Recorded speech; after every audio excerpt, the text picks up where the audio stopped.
World Refugee Day below Tarnagade, Bishor Manisha, Rohingya Funi Badiria.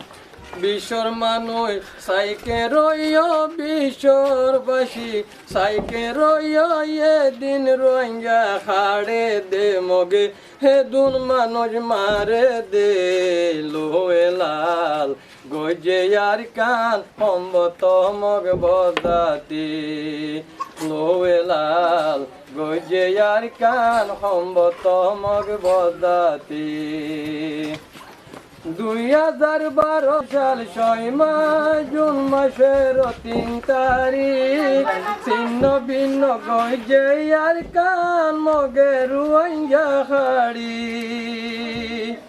2012 সাল 6 মাস June মাসের 3 তারিখ ছিন্ন ভিন্ন গজে yarkan মগে রোহিঙ্গা হাড়ি Onja laidi puri bele yoindoraidi puri bele gorbari yar mojite yarar gorbari yar mojite loelal goje yarkan khomboto mogbodati loelal goje yarkan khomboto mogbodati বিশ্ববাসী সাইকে রইও বিশ্বর মানুষ সাইকে রইও এদিন রইয়া হাড়ে দে মগে হেদুন মানুষ মারে দে লোলাল গজে yarkan Assalamu alaikum everyone, and welcome to this very special edition programming. Today is the 4th anniversary of the Rohingya Genocide of 2017, and so we're going to be speaking to activists and human rights workers from across the world about what today means and asking them to give us updates on all the issues that affect the Rohingya. Right now, we're going to be listening to a voice note from Mohammed Zunaid, who is a videographer and a teacher. He works at the Umar's Film School, which is a refugee-based initiative in the camps in Cox's Bazar. So let's hear what he has to say about today. 25 August 2017, the military started clearance operation in northwestern Arkan State, Myanmar. Around 8 lakh Rohingya fled across the border to Bangladesh to seek refuge in the space of a week, including me. We joined other Rohingya who were already in Bangladesh. To make this day, Rohingya community worldwide will be observing the 25 August as a Rohingya Genocide Remembrance Day. That fateful date is the day we lost everything we had. Thousands of our brothers and sisters were killed by the military. So many of our women and girls were raped. Our homes were abandoned. We had made a terrible journey to come to the Bangladesh because we had no other choice. That painful day in our Rohingya history made us the world's most persecuted minority in the refugee camp of Bangladesh, became world's largest. We played in tonight with the Tarana, which is Rohingya music and poetry, which contain memories of the injustices the community has been subjected to and a longing for peace and justice. It is also related to their identity, and because Rohingyas don't have a written script, a lot of their history is remembered via oral tradition. I'm your host for tonight, Shabnam Mayat from Protect the Rohingya, and we have a wonderful lineup of Rohingya activists from across the world. We're going to start with Maung Zarni, who is an academic and a genocide scholar. He's also the coordinator of the Free Rohingya Coalition. Zarni, welcome to the show. Oh, thank you, Shabnam. I'm sorry, a bit inconvenient for you. I am in a car, so I stopped the car to participate. I apologize. Thank you. No, thank you very much. We know that activists are always on the go, so that's fine. We just want you to start off by telling the listeners or those watching, what is genocide, and what would a genocide determination mean for the Rohingya? Well, genocide is simply an organized, premeditated crime, usually or typically committed by political states like governments and military, police, legal system, with the popular support of society. That's what happened in Nazi Germany. That's what happened in Rwanda. It's not just the military or the police killing people or burning villages, but the society, the dominant society, get involved. And genocides are considered exceptional and extraordinary crime in that communities and individuals are destroyed, not because they do anything wrong legally, morally, religiously, just simply because they exist as a community with their own religious or ethnic or racial identity, or some might even say political identity. So, so genocides, you need to understand genocide in two ways. One is genocides have been going on for, as long as the written or recorded history, but only around 1948, after the Nazi genocide ended at Auschwitz, um, did genocide get to be defined as international crime. And so there's a pre-1948 processes and acts of genocide that were not considered crimes at the time when the acts were committed. And then post-1948, acts of community/population destruction. The key word is not killing. The key word is destruction. Destruction of a national, ethnic, racial, or religious, I would add, ideological community, simply because of their identity. And the size of the numbers killed or destroyed or raped that do not determine, the acts of what constitutes genocide. That's And it doesn't matter whether it's only 7,000 people killed in Srebrenica, or it doesn't have to be millions of hundreds of thousands of people that were killed before a crime can be described as genocide. So that's what's happening. And in terms of the legal status or recognition of the Burmese military and society's crime against the Rohingya.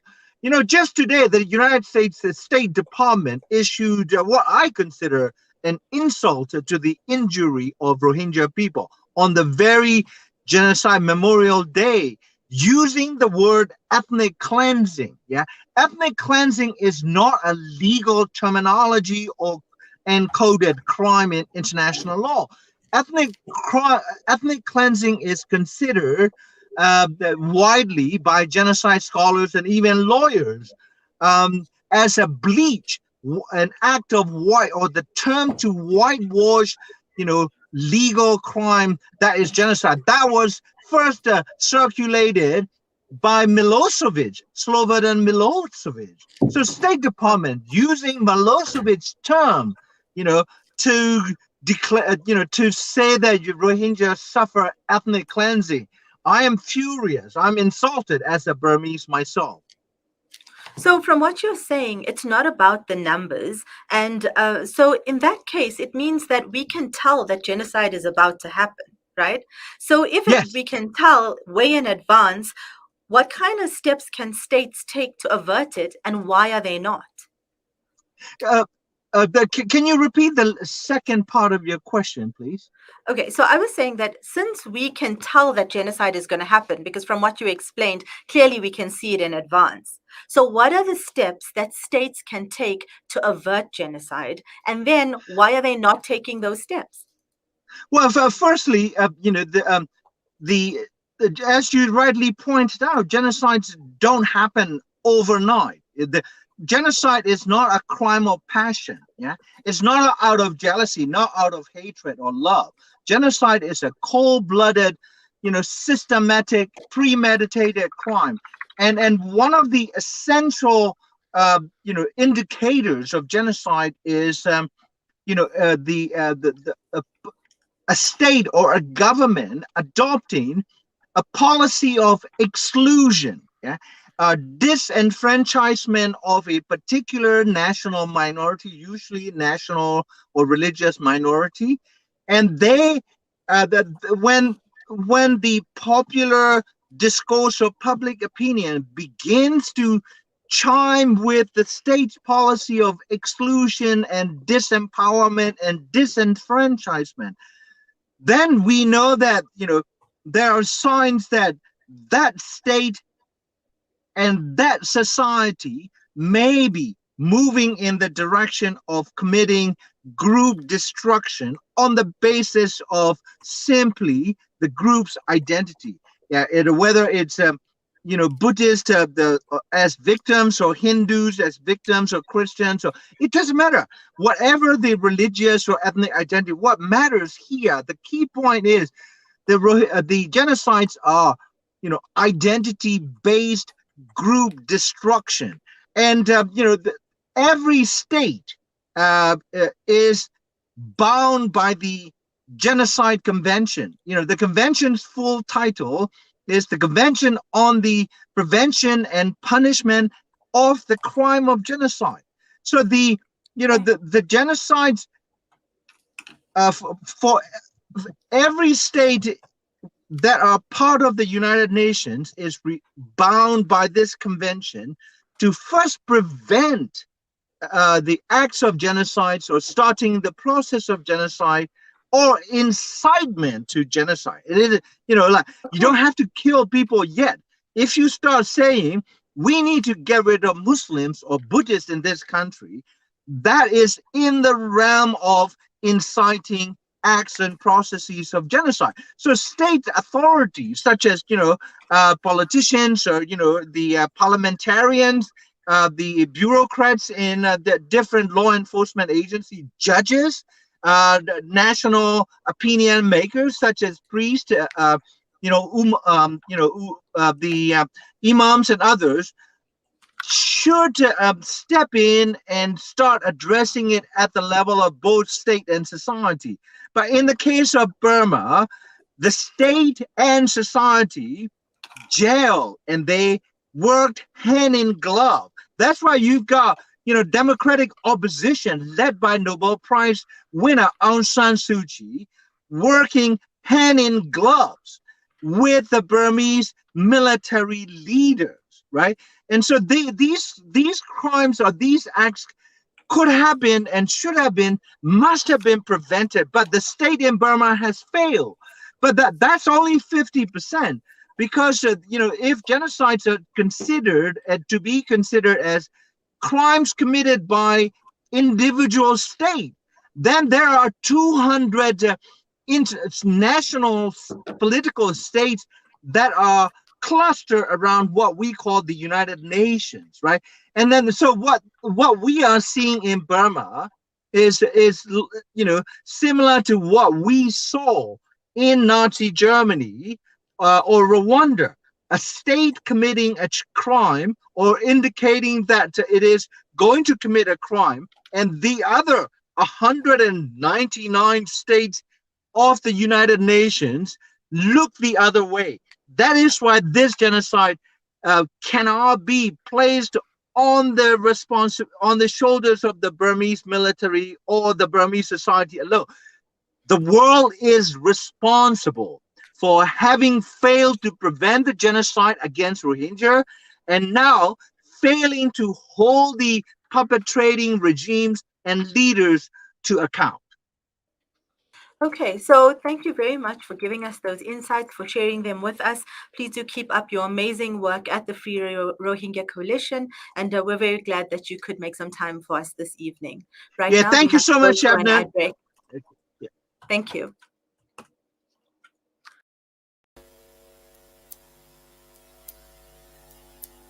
Via audio stream, or watch live facebook.com/Salam Media.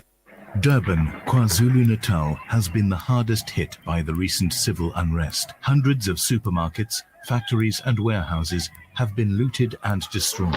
Thousands have lost their jobs and are in need of food and household supplies. Penny Appeal South Africa is currently on the ground working with communities to provide essential items to those severely affected. Donate toward the Penny Appeal Hardship Fund today and assist us in caring for families for a 3-month period with essentials and assistance to small businesses affected by the devastating effects of the unrest. Help us help our city. www.pennyappeal.org.za or call 031 11 00 573. Penny Appeal. Small change, big difference.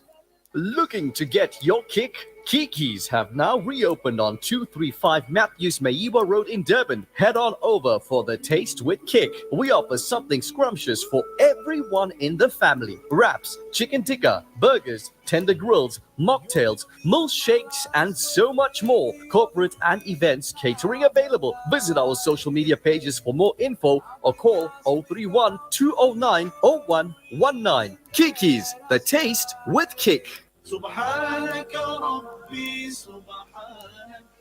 Add a sprinkling of sparkles to your magical parties and special occasions with colorful party supplies and decorations to a wide range of baking goods and tools.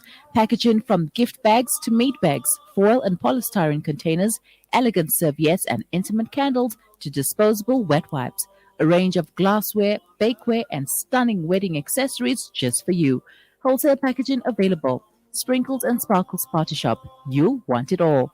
Find us at 431 Inanda Road, Parlock, Durban. Call 031 577 0604.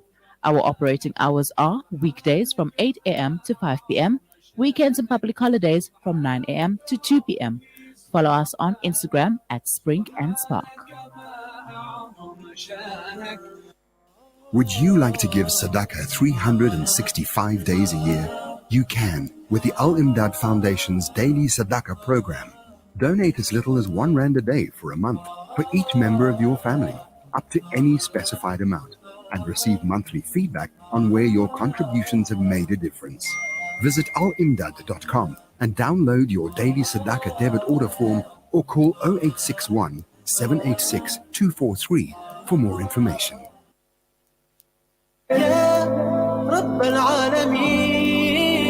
Listen to something fresh. Listen to Salam Media, your humanitarian broadcaster. Assalamu alaikum and welcome to this very special 4th anniversary broadcast of the Rohingya Genocide. We're going to be speaking now to Tunkin from Brook, which is the Burmese Rohingya Organization UK, and Tunkin is the president. He's also the person bringing the Rohingya genocide case in Argentina. Welcome, Tunkin. Thank you very much for joining us this evening. Thank you very much. Assalamu alaikum. Walaikum salam. I'm well. So let's get right into it, Tunkin. You were on the ground very soon after the genocide. Please share some of your experiences with us. We seem to have frozen over there. Let's just try that again. Tunkin, can you hear us? I can hear you. Okay, so please share some of your experiences from the ground when you went to Bangladesh straight after the genocide. Okay, let's see if we can try to get Tunkin back on the line. So today, all over the world, there have been these programs to remember what happened to the Rohingya, to remember the genocide and the genocide survivors. And right now, we're going to go back to the lines. We have Meenakshi Ganguly, who is the South Asia Director for Human Rights Watch. She's going to join us while we try to get Tunkin back on the line. Meenakshi, welcome to the show. Okay, so there we go. And we're waiting for Meenakshi to enable her camera. And welcome to the show, Meenakshi. Thank you very much for joining us on this very important day. Thank you for having me. Human Rights Watch is one of the main organization covering everything in Bangladesh that happens with the Rohingya, with releases coming forward all of the time. Do you want to share with the listeners a little bit about the situation in the camps for the Rohingya currently? Yes, of course. Just to first flag, because it is the August 25th, and I'm sure that your other speakers have also mentioned this, but just to remind people that on August 25th, 2017, began the sort of massive crackdown on the Rohingya people in northern Rakhine State. And the kind of abuses and atrocities that was visited upon the Rohingya people at that time was really extraordinarily shocking.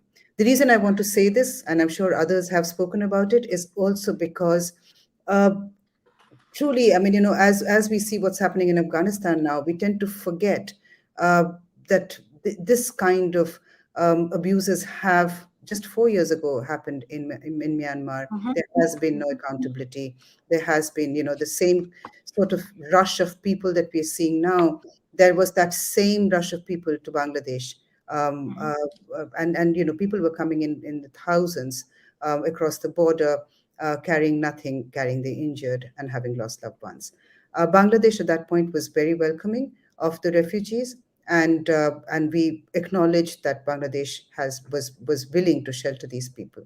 But since then, the welcome has sort of waned a bit. It is sort of running out, and we find increasingly that the refugees are feeling unwelcome. Their rights to livelihood and movement and so on are also quite restricted. They Recently, we have released a report on the relocation of 20,000 people to an island on Bhashan Char, and uh, the government argues that this is necessary because the camps are crowded, and that all the relocations were voluntary. We have since just we've just released a report on this about a boat where 40 That was my people, next question. Yes. yeah, they were on a fishing boat, and they were trying to escape.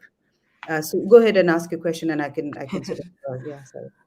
Yeah, so of course the government is selling Basanchar as an idea and a way to deal with the Rohingya, and but it seems from your report that people have been trying to escape nonstop, and really, in a very dangerous way.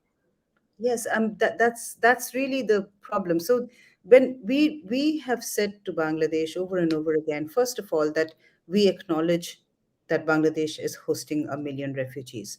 We also acknowledge that Myanmar is the one responsible for this situation. The fact that they have committed the abuse, that the Myanmar military has committed the abuses, that there has been no accountability, that in fact there has been denials, and also that now, of course, since February there has been this coup, and therefore the right of the Rohingya to return safely is even more diminished because the same abusive military is now back in charge, is in charge right now. So, but that said, with the Bangladeshis, we say that there has to be a little bit more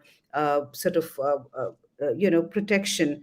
And on Bhashan Char, that's literally what our conversation was about with the Bangladesh authorities, that you have technical experts. It's an island in the middle of the ocean. Bring in technical experts, make it safe, make sure that it is safe. And, that was the commitment that was made to donors and to the international community, to the UN. But after having done that, they just move these people there. And of course, there's not enough food. Of course, there are not schools. Of course, there's no hospitals. People are getting sick. They can't bring people across if they get sick because the weather turns, and then there rains and they can't bring in supplies.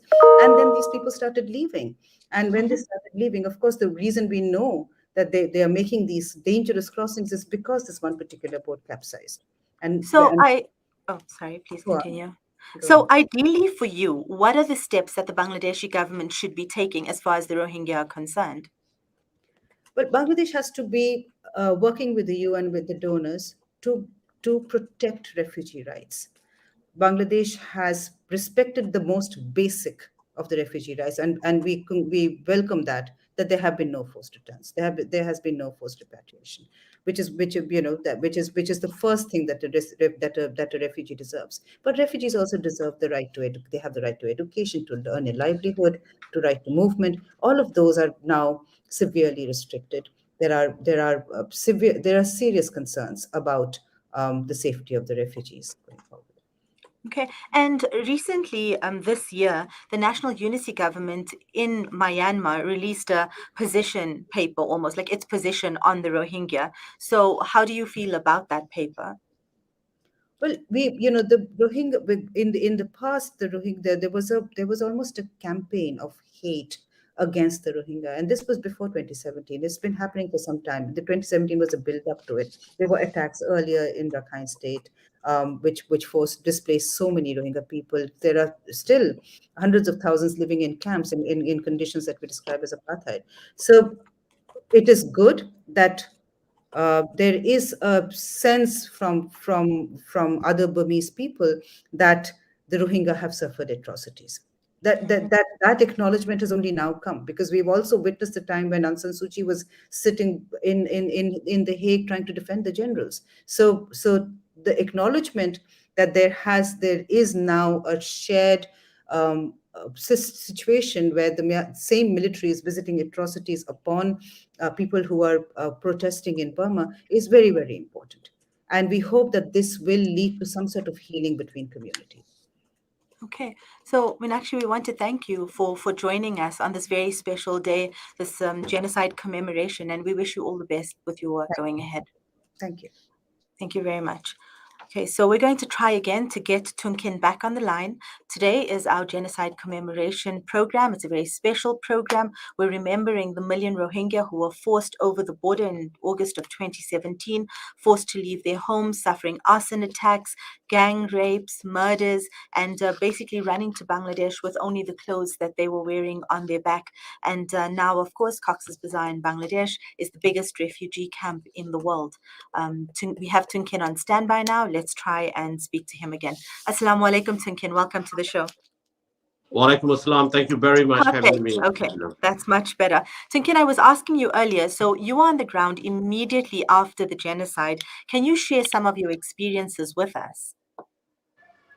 Yes, I was Bangladesh after 2 weeks after, and I spent like 4 weeks. As soon as I arrived there, I saw the people are crossing the border, and the people are coming without clothes, with with gunshot, and some people lost their legs, and some people lost their eyes. It's unbelievable, Shabnam. Like, I don't know how to express. I couldn't sleep when I back to the hotel.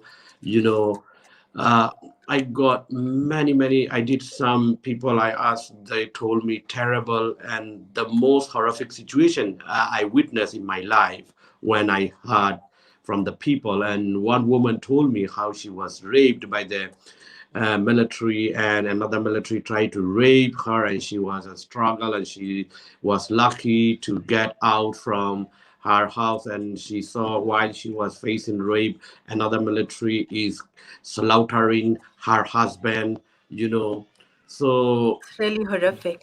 this is horrific. This is horrific, to be honest. Really. Can't imagine, really. The ability of Rohingya in the camps to still continue with their lives is an amazing feat, considering what they have been through. Tunkin, tell our listeners a little bit more about the case that you're bringing in the Argentinian courts. Well, our case is about, especially universal jurisdiction case. So far we have seen in Burma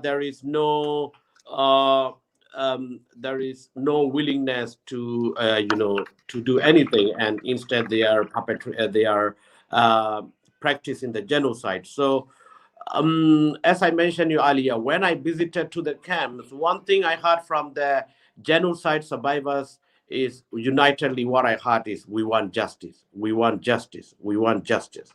So that continuously I heard from the genocide survivors. So one thing is, we have seen that ICC, there is a case, that case is especially deportation case. So where the people suffered crimes committed by the military in Tulatuli village, in in Monu village, in Godapin village, and many villages, where one day, like Tulatuli, about 800 Rohingyas were killed. Those kind of horrific crimes, we must bring these military criminals to justice. So one thing is universal jurisdiction. In Argentina, there are Franco case, and there are some other Chinese people cases. So those cases are really encouraging. So we are now, we just have done that testimony last week. We are just waiting about to open investigation. I hope that the judges uh, allow will allow the investigation. So if Okay. we can open this investigation, this case will be moving fast compared with other cases. Okay. And Tunken, tell me, how do you feel about the solidarity now from the Burmese protesters who are, fighting against the military regime? I can see that this is a big solidarity, the moment we have seen in our history. Many years we have seen that, many years we have seen that the Burmese military propaganda was working, anti-Rohingya campaign, and anti uh, Muslim Rohingyas are invaders. Many propagandas they have done in the past, but so far I can see these days it doesn't work.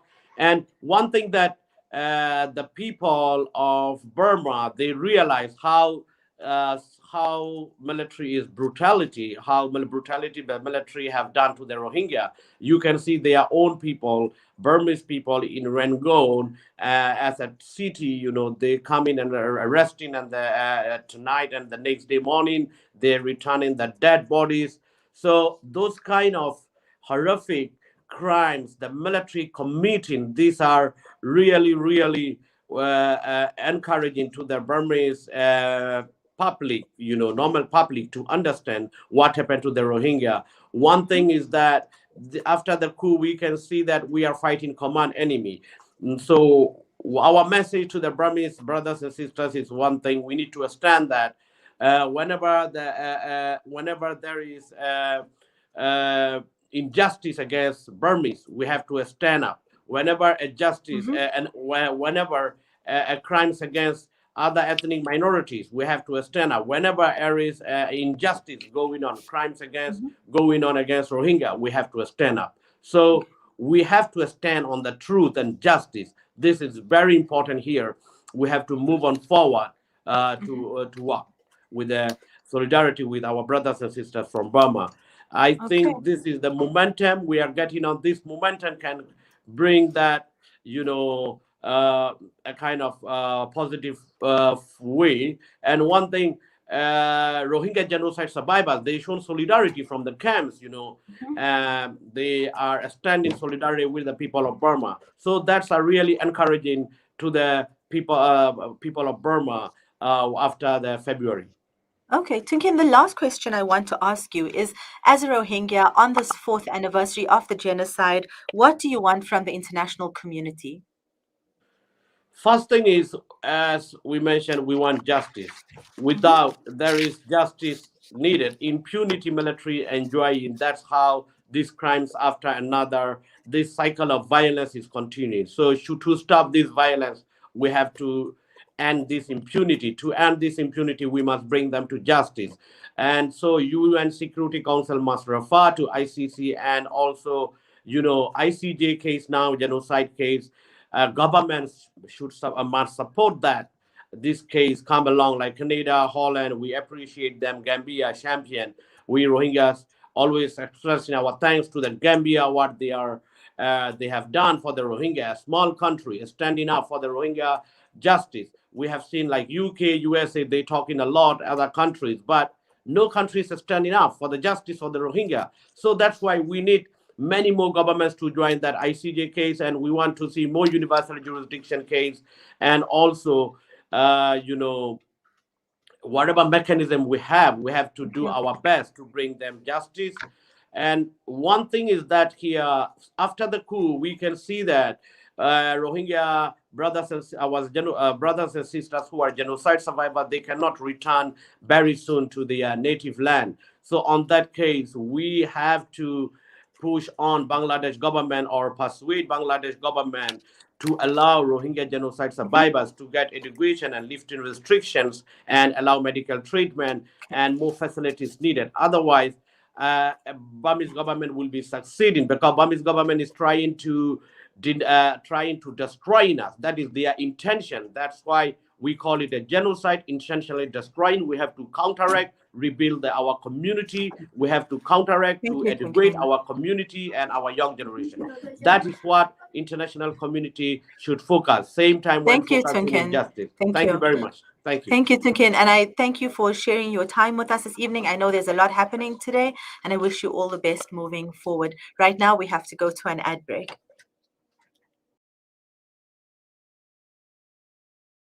Fresh. Listen to Salam Media. As some look forward to the blessings and beauty of winter, the less fortunate in South Africa are preparing for the harsh realities that this season may bring. Africa Muslims agencies on the ground distributing blankets, clothing and other essentials to thousands across the country. Sponsor a winter warmth pack for 280 Rand. Call Africa Muslims Agency now on 011 834 8685. Spread warmth this winter with Africa Muslims Agency.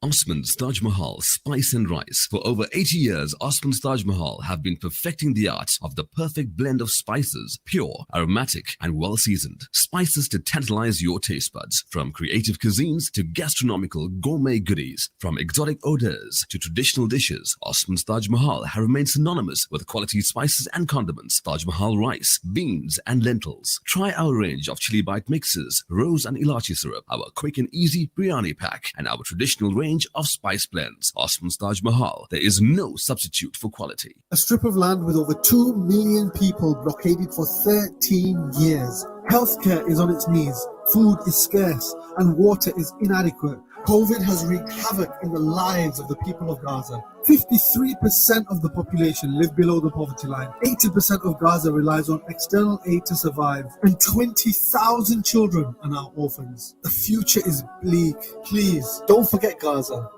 Donate now to Islamic Relief. DuziMed Medicine Depot Retail Pharmacy and Emergency Medical Depot. Conveniently situated in the DuziMed Medical Center, Corner Burger and Bottle Street, Pietermaritzburg. We provide safe, affordable and convenient medical facilities. Open till 10 p.m. every day of the year. We have a full house clinic that operates from 2 p.m. to 7 p.m., which is run by a qualified sister. The clinic offers immunization, vaccination, wellness, general consultation, and more. Call DuziMed Medicine Depot on 033 3421 DuziMed Medicine Depot, your pharmacy of choice. It's a new beginning. It's a new era. Salam Media. Humanitarian journalism.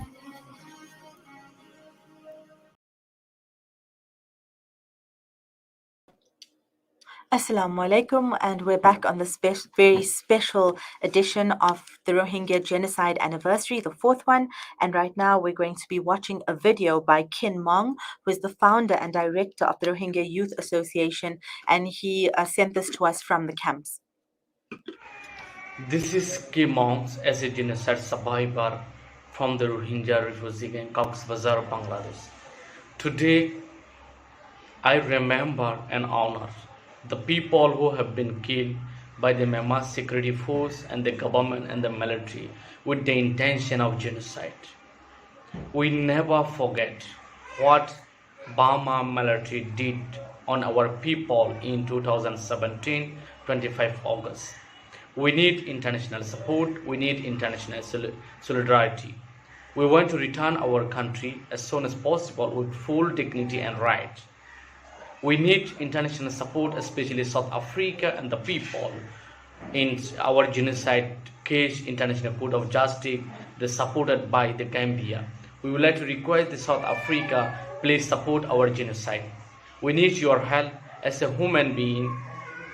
We need everyone to succeed our crisis in International Court of Justice. We need to stop genocide, what is happening in Burma until now. Everyone knows what is ongoing in Myanmar. We never forget our suffering. No one can hide our painful journey until now. Thank you for everyone. Okay, and that was King Mong sending us a video from the camps on this 4th anniversary of the Rohingya genocide. We're now going to be speaking to Dr. Ambia Perveen, who is the chairperson of the European Rohingya Council. She is also from the Rohingya Medics Organization, and she is going to be joining us right now from Germany. Assalamu alaikum, Dr. Ambia. Thank you very much for joining us today. Walaikum salam, and thank you, Salam Media, for conducting this session. So, Dr. Ambia, the main question everyone is asking today is the fact that Rohingya in the camps, or this is what we heard, Rohingya in the camps were not allowed to remember this genocide anniversary and they weren't allowed to commemorate it in any way. As a psychiatrist, you tell us, what kind of impact does that have on people when they're not allowed to remember what happened to them? Thank you for this important question. It is true, the information that you got. And unfortunately, I myself had no idea why the government, Bangladesh government, who has been so generous and has been always our long life friend, is doing such kind of things. We have to understand that these Rohingyas are quite different from the other people. In what way?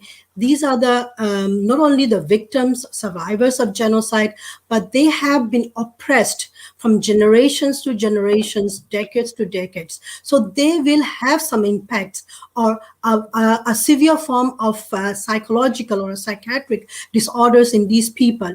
And, especially not allowing them to express, not allowing them to fight, not allowing them to talk about the pain that they are going through, not allowing them to have giving the rights, what the basic rights that they really need. It is not helping them. Rather, it is traumatizing them more, and their disorders of anxiety, post-traumatic stress disorders, the personality disorder, the depression, and other forms of every disorders of psychiatric can be giving them disorders. So it is very important. You might not see that these people are walking around, but they are living. The condition itself is very horrific, and it's very it's not really not the place that other refugee camps people are living in, other refugee camps outside Bangladesh, for example, in Jordan, in Syria, in other places. The situation in Bangladesh, it's quite different. And these people, due to their daily stress factors and the chronic pain that they have been carrying out, and especially in 2017 after the genocide phase, they are very vulnerable. It's very important to maintain their mental hygiene. And due to the stress factors, daily stress factors, there is unemployment, there is no education, there is no proper food, there is not enough food, there is no clean enough water. And especially the children and the women who are living in those narrow, crowded homes, very small ones made of plastics and all those stuff. It's really, it's traumatizing them more. We might not see their wounds, and the physical wounds can be healed very easily, whereas the emotional wounds are hidden, and it takes years and years to heal them. And especially in the camp, in refugee camp, there is no luxury of psychiatric, or there is no luxury of psychosocial support. It's very limited, and especially there is a huge need of psychosocial support, psychiatric wards, psychological counseling, and which is a luxury to most of us, but there it's not at all there. So these people, instead of getting some healing, they are more traumatized day by day. So even if one day the Rohingyas get the justice and we are repatriated with a dignified and full rights as a citizen of Myanmar, but we will not be able to enjoy because we will be the chronic cases of psychiatry. Dr. Ambia, as a Rohingya woman yourself, obviously you speak to lots of in your organizations, you're working with a lot of Rohingya women. What are their feelings today, especially because of the large amounts of gender-based violence and rape and gang rape that they endured during the genocide? What are they saying today?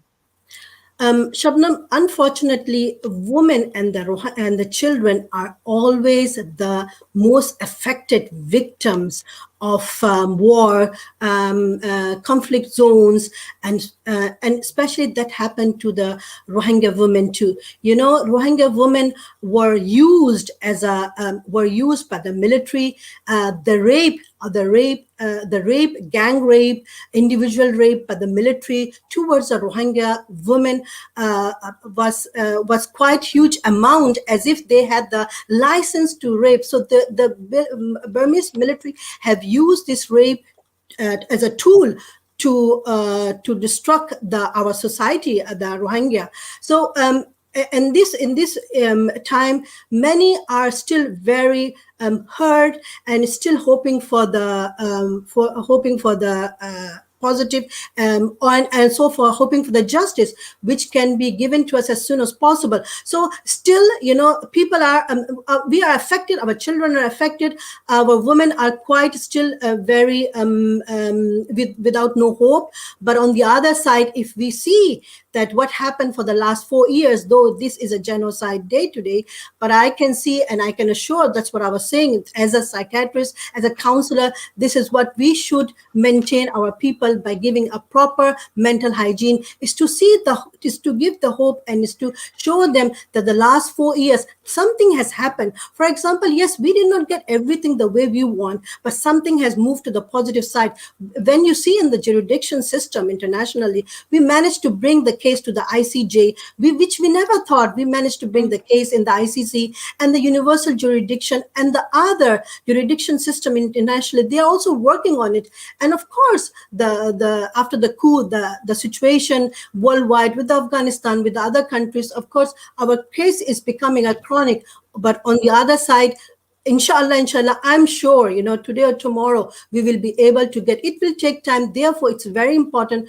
for the international community to give us the diagnosis that we really need, so that we get the treatment, healing also, you know. But if we take on, and due to our interest, political interest, economical interest, at the end, the children and the women are suffering. These are the generations. Our generation has been lost, and they're going to lose more one day. Not that today we are the victim of genocide, not that you become. For example, as Dr. Jazani said earlier also, you know, though we point out the military of Myanmar, but this systematically, the way they did, if there was no involvement of other institutions, if the people, the public took a step, you know, even the Rohingyas, we never spoke up so openly about the Shan, about the Kachin Karen. They also suffered before us. So today we became the victim because in Myanmar, nobody spoke about it, or people were quiet, people were silent, and the military did whatever they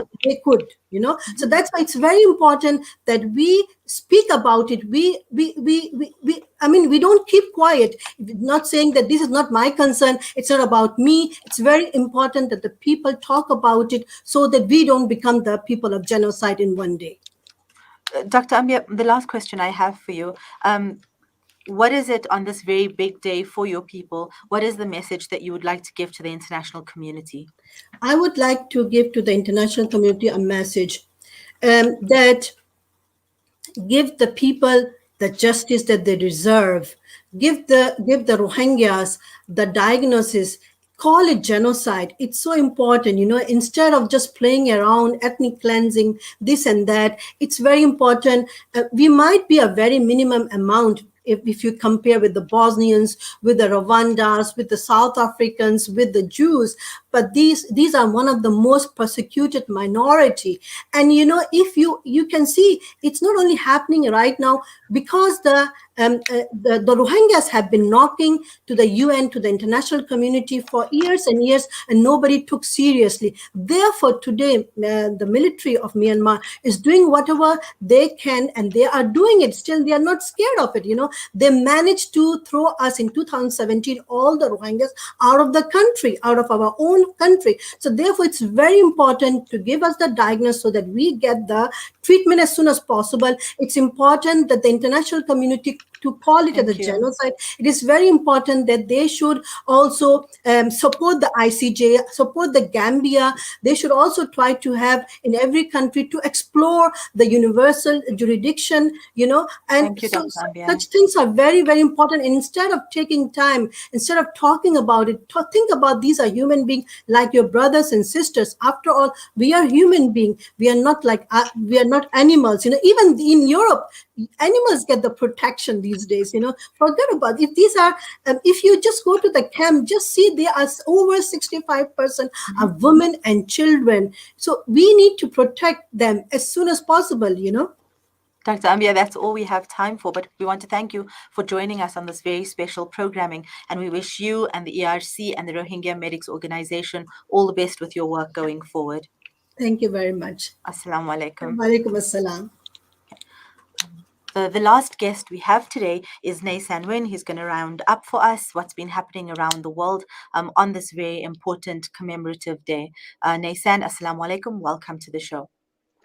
Wa alaikum assalam wa rahmatullahi wa barakatuh. Thank you so much for arranging this show, and thank you so much for inviting me to this show. We couldn't do a Rohingya show without you, so that wasn't even an option. No. Let's just let's get right into it. Tell us today in the camps, Rohingya were not allowed to commemorate this day. We know last year and the year before there was some kind of commemoration. How do the people on the ground feel about this? Well, you know, this is the day we are commemorating for our brother and sister who were killed by the Burmese military and the government, and also there are local elements also involved in this international crime, you know. So this is a big deal for us, and not only the Rohingya, you know, all the government across the world. This year, you know, even the government, you know, in Myanmar, the National Unity Government, they have at least issued their statement. Even they didn't use the term genocide. You know, even in the US, UK, you know, all the embassy and the government official they have tweeted. So everyone is remembering the victim of this 2017 genocide, and the victim in the camp. You know, they cannot commemorate for their brother and sister. It is a very sad moment. And this didn't happen in the past year, but this year, the Bangladesh government policy has changed. I'm not sure whether it is the policy of the central government or the local authority, but you know for sure, whatever you know, acting by the local authority, it should be reflected to the policy of the government. Of course. So the victim in the camp, the genocide survivor, you know, they are not even recognized as a refugee, so they don't have the refugee right.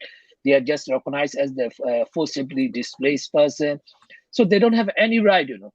Even you know they cannot commemorate for their brother and sister, you know. So this, I think, that is serious violation. You know, they should at least have this little right, you know. Even they don't, they can't even, even they don't want to give them the refugee right. You know, at least But they should allow Naysan, this. what about the Rohingya currently in Rakhine State?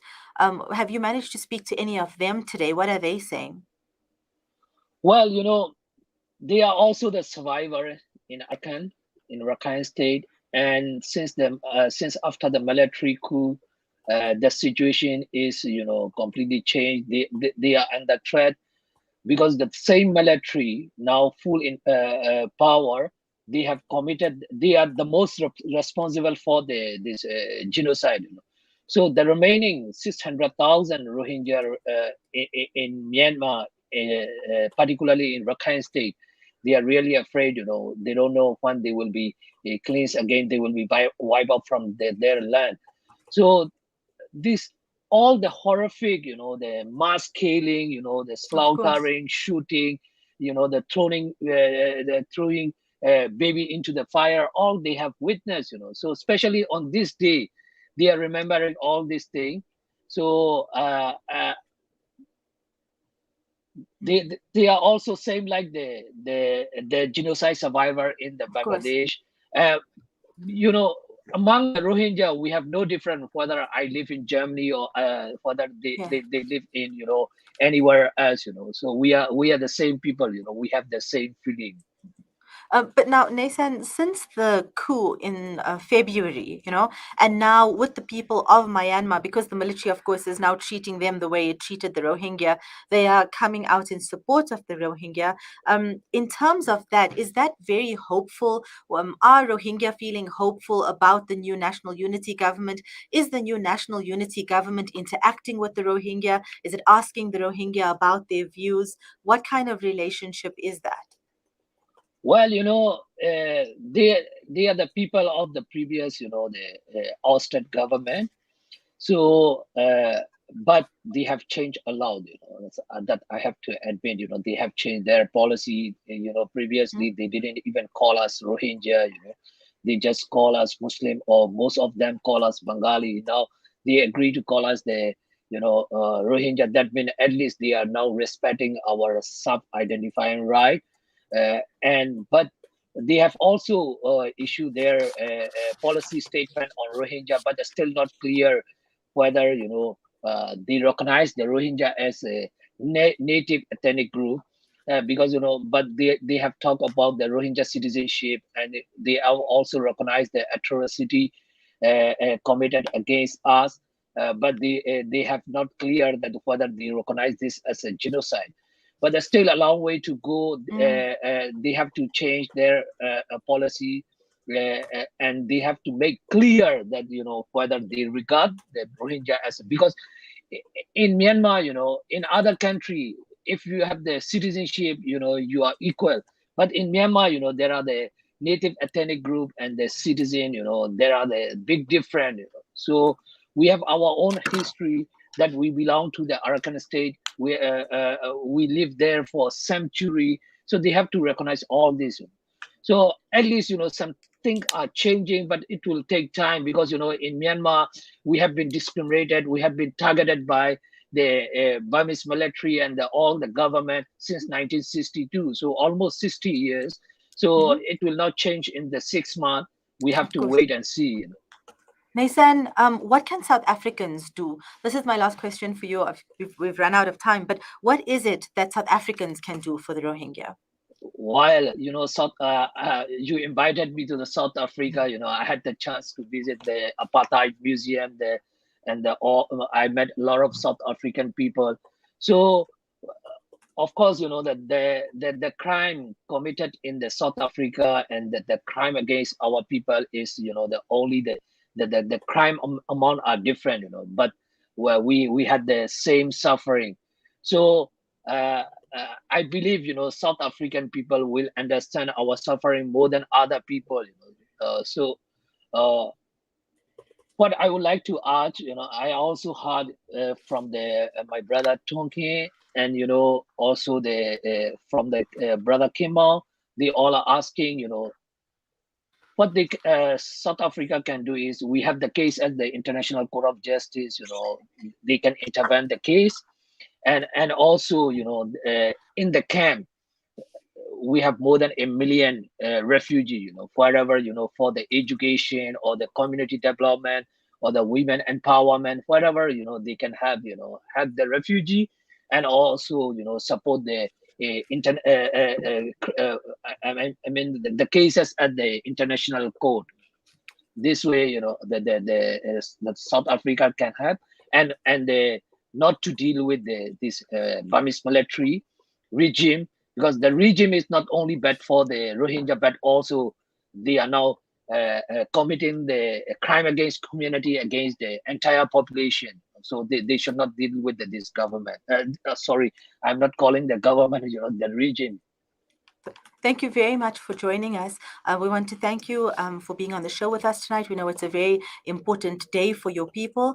And to the listeners, when it comes to genocide is everyone's problem. And we all have a responsibility to speak out against it, to educate ourselves, to teach each other, and to hold our governments accountable. So it's been a wonderful lineup on this very important commemorative day for the 4th anniversary of the Rohingya genocide. And I thank all all of you for joining us. And thank you, Naysan. It's always a pleasure to speak to you. Assalamu alaikum. Wa alaikum salam wa rahmatullah. Thank you so much, and thank you so much to you and the Salam Media for this show. Thank you. Bye-bye. Thank you very much. Okay, so viewers, that's all we have time for today. We want to thank everyone in the studio that's been assisting us, Fatima Zahra that's been live tweeting. We hope that you will share this link with others and that you will remember the importance of this day. Hundreds of thousands of Rohingya abused in the worst possible ways, the worst violations of human rights by the Myanmar military, causing 1 million Rohingya to cross the border into Bangladesh. We hope that you will speak out for them. No action is too small towards the attainment of justice. For myself, Shabnam Ayat, Assalamu alaikum. World Refugee Day biloy ko tarnagaide bishor manishwar Rohingya phoni badiya bishor manoy saike royo bishor bashi saike royo ye din Rohingya khade de moge he dun manoj mare de loelal goje yar kan homboto mog bodati loelal goje yar kan homboto mog bodati 2012 সাল 6 মাস June মাসের 3 তারিখ ছিন্ন ভিন্ন গজে আর কান মগে রোহিঙ্গা